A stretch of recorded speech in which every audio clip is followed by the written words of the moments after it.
Venezuela exposes a strategic illusion. Let me take you back to July 28, 2024, not because it was the day Nicolas Maduro claimed victory in Venezuela's presidential election, but because of what happened in the 72 hours that followed. The White House, the State Department, and a chorus of Western media outlets immediately declared the results fraudulent. The OAS called for new elections. The EU demanded transparency. And within days, the US had imposed fresh sanctions, freezing Venezuelan assets and threatening further consequences if Maduro didn't step aside. On the surface, this looked like another routine episode in the long saga of American democracy promotion in Latin America. But here's the I've spent the last 30 years studying the intersection of US foreign policy, great power competition, and the often violent gap between Washington's stated ideals and its strategic realities. And what unfolded in those 3 days wasn't just about Venezuela. It was a microcosm of something far more dangerous, a strategic illusion that has shaped American foreign policy for decades, one that is now unraveling in real time. Let me be, I'm not here to defend Nicolas Maduro. His government is authoritarian, corrupt, and has presided over one of the most catastrophic economic collapses in modern history. But if you think this is about democracy, you're missing the official narrative that the US is acting out of principle, that this is about free and fair elections, that Venezuela is a unique case of tyranny requiring urgent intervention is a carefully constructed story. And like all good stories, it's designed to obscure as much as it reveals. Here's what they want you to: Venezuela is a rogue state, a failed experiment in socialism, a threat to regional stability. The election was stolen, the people are crying out for help, and the US has a moral obligation to act. The evidence? Exit polls showing opposition candidate Edmundo Gonzalez winning by a landslide. Statements from the Carter Center and other observers questioning the integrity of the vote. Maduro's history of repression, from jailing opponents to shutting down media outlets. And of course, the economic misery, hyperinflation, mass emigration, crumbling infrastructure that has turned a once prosperous nation into a cautionary tale. The data seems damning. The opposition claims Gonzalez won 67% of the vote to Maduro's 30%. The US government cites credible reports of irregularities. The EU and Canada echo the concerns. Even some Latin American leaders, like Argentina's Javier Milei, have called Maduro a dictator and demanded his ouster. The narrative is clean, the moral lines are drawn, and the solution seems more pressure, more sanctions, maybe even a push for regime change. But there's a problem with this narrative. It's not true. Or at least, it's not the whole truth. Let me tell you what's really happening. First, the election wasn't as clear-cut as the opposition claims. Yes, Maduro's government has a long history of manipulating elections, but this time, the opposition made a critical. They assumed that because they had the support of the urban middle class, the diaspora, and the international community, they had the election in the bag. They didn't. Venezuela's rural poor, the beneficiaries of Maduro's social programs, however meager, still make up a significant portion of the electorate. And while the opposition's exit polls showed a landslide, the government's own numbers, released hours later, showed a much narrower margin. Now, I'm not saying Maduro won fairly. But I am saying that the idea of a 67-30 blowout is almost certainly exaggerated. The truth is somewhere in the middle, and that's exactly where Maduro wants it: close enough to claim legitimacy, but not so close that he loses control. Second, the US response wasn't about democracy. It was about geopolitics. Venezuela sits on the largest proven oil reserves in the world, bigger than Saudi Arabia's. It's a keynote in the global energy market, and its collapse has sent shockwaves through the region, fueling migration crises in Colombia, Brazil, and the US itself. But more importantly, Venezuela has become a battleground in the new Cold War between the US, Russia, and China. Moscow has poured billions into Venezuela, propping up Maduro with loans, arms sales, and diplomatic cover at the UN. Beijing has done the same, seeing Venezuela as a critical partner in its Belt and Road Initiative. And Iran? It's using Venezuela as a forward operating base for its proxy networks in the Western Hemisphere. So when the US talks about restoring democracy in Venezuela, what it really means is reasserting control over a country that has slipped out of its sphere of influence. Here's where it gets interesting. The US has been down this road before. In 2002, the Bush administration tacitly supported a coup against Hugo Chavez, only to see it collapse in 48 hours. In 2019, the Trump administration recognized Juan Guaidó as Venezuela's interim president, a move that was legally dubious and politically disastrous. Guaidó's parallel government collapsed, the military stayed loyal to Maduro, and the U.S. was left with egg on its face. So why is Washington trying this again? Because the strategic stakes are higher than ever.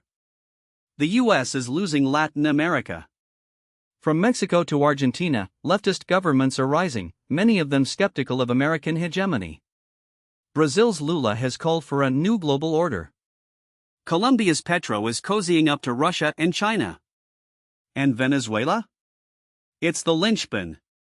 If the U.S. can't control Venezuela, it can't control the region.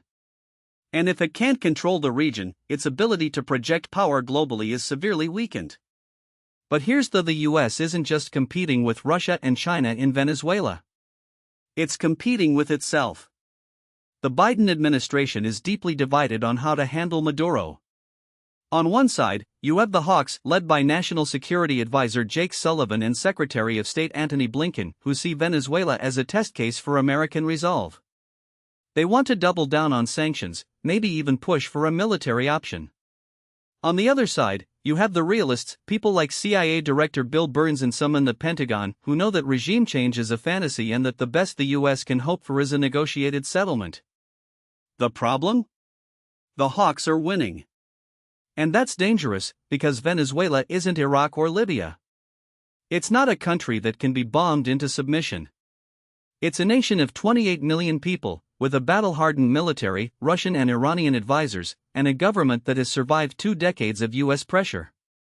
The idea that Maduro will fold under more sanctions is a delusion. The idea that the Venezuelan people will rise up and overthrow him is a fantasy. And the idea that the U.S. can install a pro-American government without triggering a catastrophic civil war is pure hubris. Let me put this in broader geopolitical context. The U.S. is trying to maintain a unipolar world order in an era of multipolarity. It's a losing game.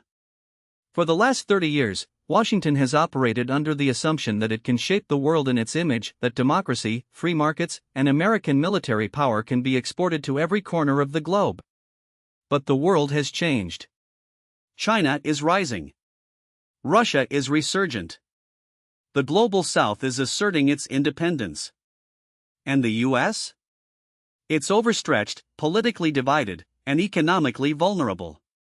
Venezuela is just one front in this larger struggle. The real battle is for the future of the international order. Will it be a world where the U.S. sets the rules, or one where power is shared among multiple centers? The Biden administration's response to Venezuela suggests it hasn't accepted the new reality. It's still clinging to the old playbook, even as the playbook fails. Now, let's talk about the military dimension. The U.S. has a long history of intervention in Latin America, from the Bay of Pigs to the invasion of AMA. But Venezuela is different. The Venezuelan military is one of the most capable in the region. It's been trained by Russia and Iran.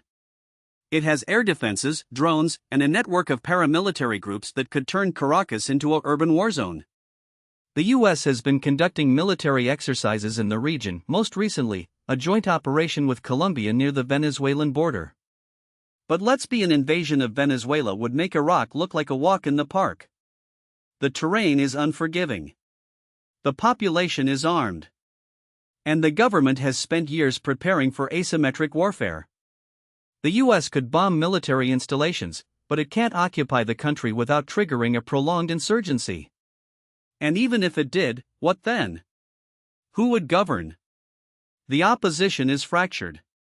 The military is loyal to Maduro. The idea that the U.S. could install a stable, pro-American government is a pipe dream. But the military option isn't the only one on the table. The U.S. has been ramping up economic warfare. Sanctions have crippled Venezuela's economy, but they've also strengthened Maduro's grip on power.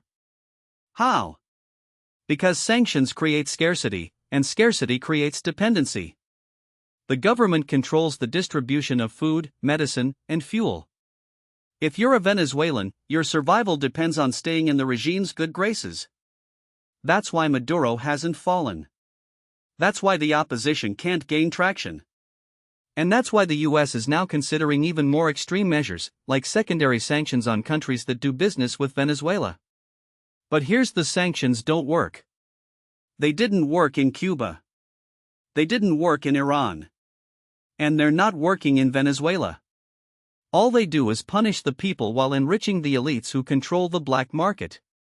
So what's the alternative? Diplomacy. But not the kind of diplomacy the US has tried before: public ultimatums, threats, and demands. Real diplomacy. Quiet, behind the. Let me lay out the scenarios. Best, the US backs off, the opposition and the government reach a power-sharing agreement, and Venezuela holds new elections under international supervision. Probability? Maybe 20%. Most likely the US doubles down on sanctions, Maduro cracks down on the opposition, and Venezuela becomes a permanent pariah state, a North Korea in the Western Hemisphere. Probability? 60%. Worst, the US or one of its proxies attempts a coup or a limited military strike, triggering a civil war that spills over into Colombia, Brazil, and the Caribbean. Probability? 20%. None of these scenarios are good. But the most likely one, the one we're hurtling toward, is the worst of all possible: a failed state on America's doorstep, a haven for drug traffickers and terrorists, and a permanent thorn in the side of US foreign policy. Here's the grand strategic: the US is suffering from a crisis of imagination. For too long, it has assumed that its power is limitless, that it can bend the world to its will through force and coercion. But the world has changed. The unipolar moment is over. The US can no longer dictate terms to the rest of the planet. And yet, it keeps trying. Venezuela is just the latest example. The same pattern has played out in Iraq, Afghanistan, Libya, Syria, and Ukraine. The US intervenes, it fails, it doubles down, and it fails again. And each time, the cost is borne by the people on the ground: the soldiers, the civilians, the refugees, while the policymakers in Washington move on to the next crisis. This isn't just a failure of policy. It's a failure of grand strategy. The US needs to accept that it can't be the world's policeman. It needs to focus on its core interests: protecting the homeland, maintaining a favorable balance of power, and ensuring the free flow of goods and ideas. That means engaging with adversaries, not isolating them. It means accepting that some countries will have governments we don't like. And it means recognizing that the era of American hegemony is over. The alternative is more wars, more instability, and more suffering for Venezuela, for the region, and for the US itself. So what should the US do? First, it should stop treating Venezuela as a morality play. This isn't about good versus evil. It's about power, interests, and survival. Second, it should open a direct channel of communication with Maduro. Not through intermediaries, not through public statements, but through quiet, back-channel diplomacy. Third, it should offer a clear path to sanctions relief in exchange for concrete concessions: free elections, the release of political prisoners, the withdrawal of foreign advisors. Fourth, it should work with regional partners: Brazil, Mexico, Colombia, to create a multilateral framework for engagement. And fifth, it should prepare for the long game. Venezuela isn't going to change overnight.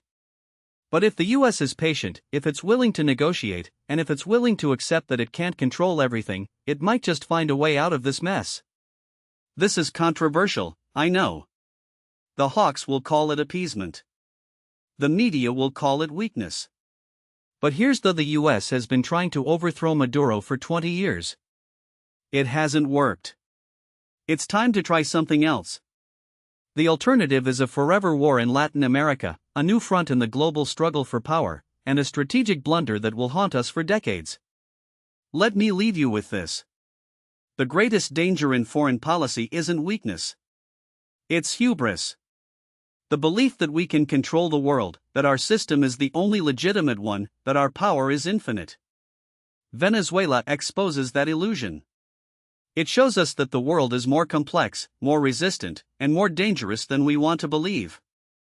And if we don't wake up, if we don't change course, we're going to keep making the same mistakes until one day, the bill comes due. The question isn't whether the US can afford to change its approach. It's whether it can afford not to.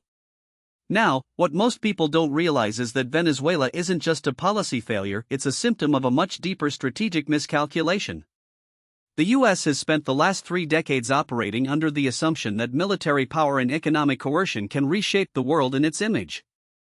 But Venezuela proves that this approach doesn't just fail, it backfires. And the consequences aren't confined to Caracas. They're rippling across the hemisphere, reshaping alliances, and forcing countries to choose sides in ways that should make Washington very nervous. Let me explain why this matters. The US has long treated Latin America as its backyard, a region where it could dictate terms with little resistance. But that era is over. The rise of China, the resurgence of Russia, and the growing assertiveness of regional powers like Brazil and Mexico have created a multipolar landscape where the US no longer holds all the cards. Venezuela is the first major test of this new reality. And Washington is failing it. Take the military dimension. The US has spent years trying to isolate Venezuela, imposing sanctions, supporting opposition figures, and even flirting with regime change. But instead of collapsing, Maduro has turned to Moscow and Beijing for support. Russia has sent military advisors, sold advanced weaponry, and even deployed nuclear-capable bombers to Venezuela in a show of force. China, meanwhile, has poured billions into the country's oil sector, ensuring that even as the US tightens the economic noose, Venezuela has lifelines to keep its economy afloat. Here's the uncomfortable: the US has no good military options in Venezuela. A direct intervention would be a disaster. The Venezuelan military, despite its corruption and inefficiency, is still a formidable force, and any invasion would trigger a prolonged insurgency. The US learned this lesson the hard way in Iraq and Afghanistan. It doesn't need to repeat it in Latin America. But the real danger isn't just that the US can't win a war in Venezuela, it's that its current approach is pushing the region closer to its adversaries. Look at the numbers. In 2000, China's trade with Latin America was just $12 billion. By 2022, it had ballooned to over $450 billion. Russia, meanwhile, has been steadily increasing its military and diplomatic presence, selling arms to countries like Nicaragua and Bolivia, and even exploring new basing agreements. The US can't compete with this kind of engagement. It's not just about money, it's about respect. Washington treats Latin America as a problem to be managed. Beijing and Moscow treat it as a partner to be courted. And then there's the nuclear angle. Most people don't realize that Venezuela is one of the few countries in the world that has openly flirted with hosting Russian nuclear weapons. In 2019, Maduro announced that Venezuela would welcome Russian nuclear-capable bombers, and there have been persistent rumors, never confirmed, but never fully debunked, that Moscow has explored the possibility of basing tactical nukes in the country. This isn't just saber-rattling. It's a direct challenge to US dominance in the Western Hemisphere, a region that Washington has long considered its exclusive sphere of influence. So what does this mean for US strategy? It means that the old playbook, sanctions, isolation, regime change, isn't just ineffective. It's counterproductive. Every time the US tightens the screws on Venezuela, it pushes Maduro closer to Moscow and Beijing. Every time it refuses to engage diplomatically, it cedes ground to its rivals. And every time it treats Latin America as a subordinate region rather than a collection of sovereign states, it alienates potential allies. Let me be, I'm not suggesting that the US should abandon its principles or ignore human rights abuses. But there's a difference between standing up for democracy and trying to impose it at gunpoint. The US has to accept that it can't force Venezuela to change. It can only create the conditions where change becomes possible. That means diplomacy, not threats. Engagement, not isolation. And above all, humility, not the false confidence that has led us into one foreign policy disaster after another. The military implications of this are profound. If the US continues down its current path, it risks turning Venezuela into a permanent flashpoint, a new Cold War battleground where great powers vie for influence. And that's a scenario no one should want. The last time the US and Russia came close to direct confrontation in Latin America was the Cuban Missile Crisis. We're not there yet, but we're getting dangerously close. So what's the alternative? It starts with recognizing that Venezuela isn't just a problem to be solved, it's a reality to be managed. The US needs to stop treating Maduro as a pariah and start treating him as a leader with whom it can do business. That doesn't mean endorsing his regime. It means accepting that he's not going anywhere anytime soon and that the only way to influence Venezuela's future is to engage with him directly. This isn't appeasement. It's strategy. The US has spent the last 20 years trying to overthrow Maduro. It hasn't worked. It's time to try something else. And that something else starts with diplomacy, real diplomacy, not the kind that comes with ultimatums and threats. It means sitting down with Maduro, offering sanctions relief in exchange for concessions, and working with regional partners to create a framework for engagement. The hawks will scream betrayal. The media will call it surrender. But here's the US has been trying to bend Venezuela to its will for 2 decades. It hasn't worked. The only thing that's changed is that the world has moved on. China and Russia are filling the vacuum left by US disengagement. And if Washington doesn't wake up, it's going to find itself isolated in its own hemisphere. The question isn't whether the US can afford to change its approach. It's whether it can afford not to. Because the alternative isn't just a failed state in Venezuela. It's a new era of great power competition in Latin America, one where the US is no longer the dominant player. And that's a future no one should want. Here's the uncomfortable: the US foreign policy establishment has spent so long treating Venezuela as a morality play that it's lost sight of the fact that geopolitics isn't about good versus evil, it's about power, leverage, and outcomes. And right now, the outcomes in Caracas aren't just bad for Venezuela, they're bad for American interests. But the problem isn't just Maduro. It's the domestic political dynamics in both countries that make a rational approach nearly impossible. Let me explain why this matters. In Washington, Venezuela has become a performative issue, a way for politicians to signal virtue without having to deliver results. The Trump administration's maximum pressure campaign wasn't just about regime change, it was about domestic politics. Marco Rubio, John Bolton, and Elliott Abrams didn't push for sanctions and recognition of Juan Guaidó because they thought it would work, they did it because it played well with the Cuban-American lobby in Florida and the Republican base. The Biden administration has largely continued the same policy, not because it believes in it, but because reversing course would be politically toxic. The Democrats can't afford to look soft on socialism, especially with 2024 looming. So they've kept the sanctions in place, even as they quietly admit, off the record, of course, that Maduro isn't going anywhere. Now, what most people don't realize is that this isn't just a US problem.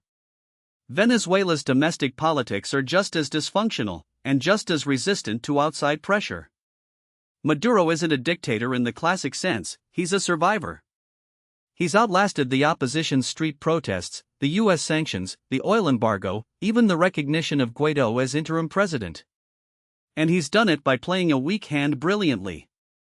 He's co-opted the military, purged dissenters, and turned the state into a kleptocratic machine where loyalty is rewarded with access to the last scraps of Venezuela's oil wealth.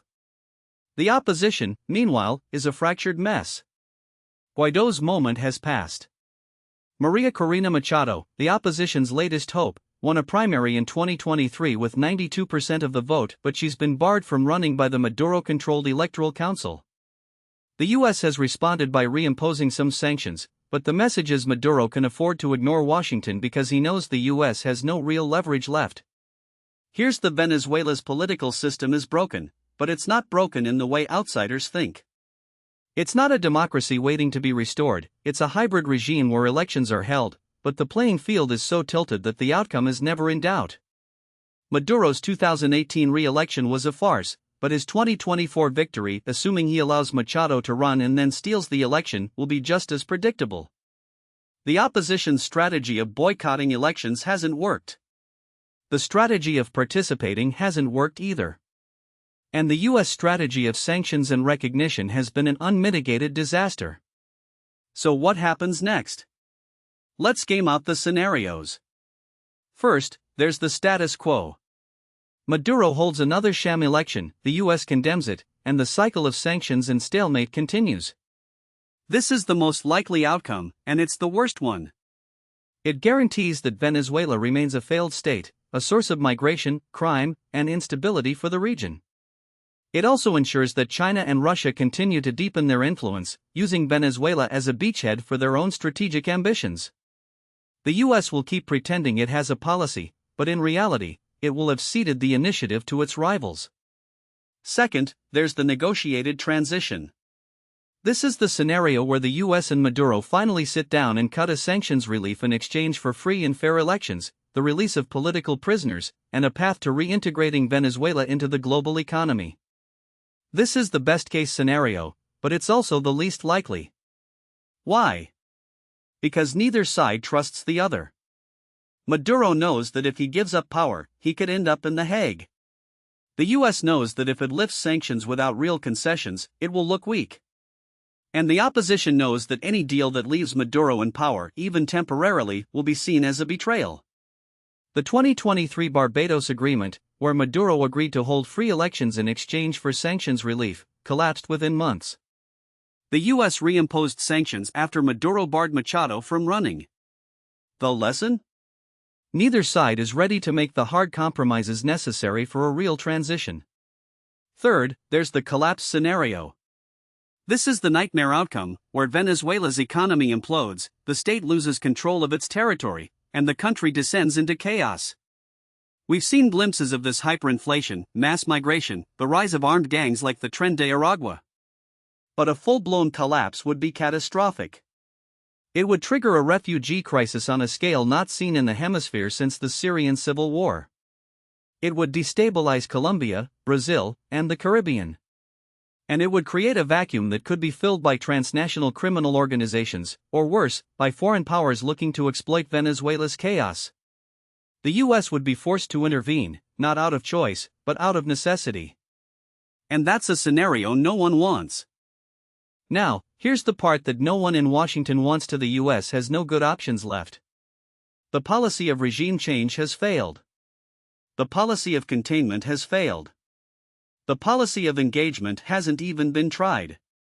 And the longer the US clings to its current approach, the worse the outcomes will be. So what should the US do? It starts with accepting that Maduro is a fact of life, at least for the foreseeable future. That doesn't mean legitimizing his regime.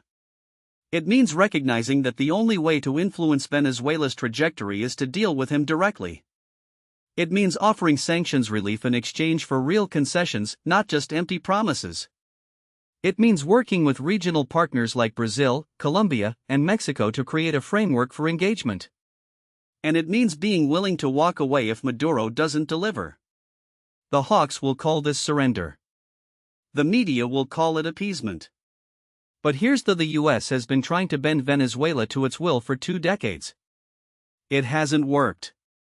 The only thing that's changed is that the world has moved on. China and Russia are filling the vacuum left by US disengagement.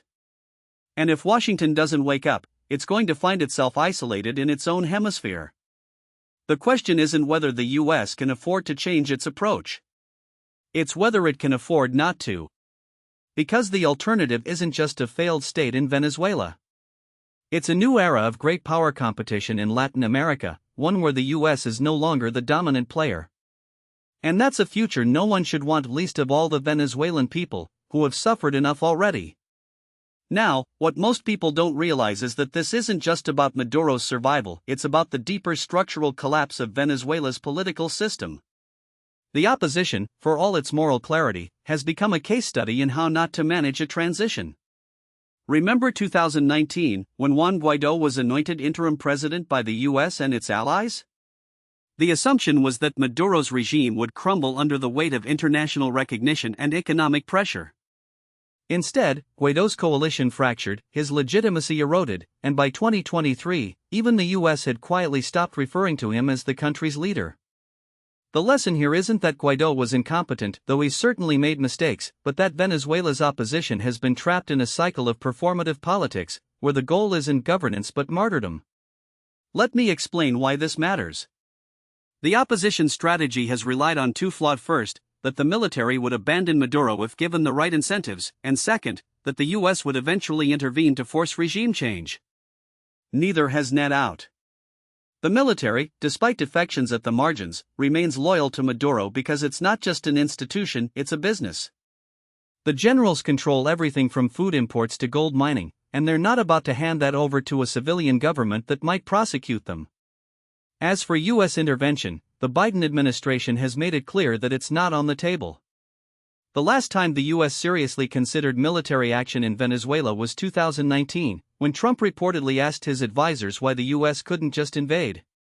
The answer, as one official put it, was, because it's Venezuela, not Grenada. The Pentagon knows that an invasion would be a quagmire, and the American public has zero appetite for another endless war. Here's the uncomfortable: Venezuela's opposition has become a victim of its own success. By positioning itself as the only alternative to Maduro, it has boxed itself into a corner where any compromise looks like betrayal. Take the 2021 negotiations in Mexico, where the opposition agreed to participate in regional elections in exchange for sanctions relief.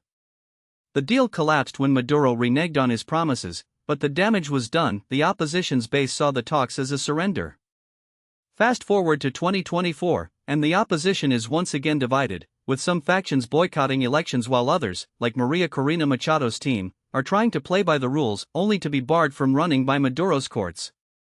It's a classic authoritarian: keep the opposition fragmented, make them choose between irrelevance and complicity, and watch them tear each other apart. So where does that leave us? The most likely scenario, in my view, is a prolonged stalemate. Maduro isn't going anywhere, but neither is the opposition's ability to disrupt his rule. The regime will continue to use elections as a pressure valve, allowing just enough participation to claim legitimacy while ensuring the opposition can't win. The economy will remain in a state of managed decline, with hyperinflation kept in check by dollarization and the black market, but without real growth. And the US will oscillate between half-hearted engagement and punitive sanctions, never quite committing to either strategy. But here's the wild: the military. For all its corruption, Venezuela's armed forces are not monolithic.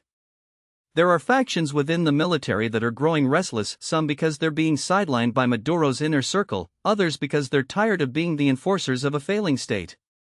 The question is whether these fissures will widen into a full-blown split.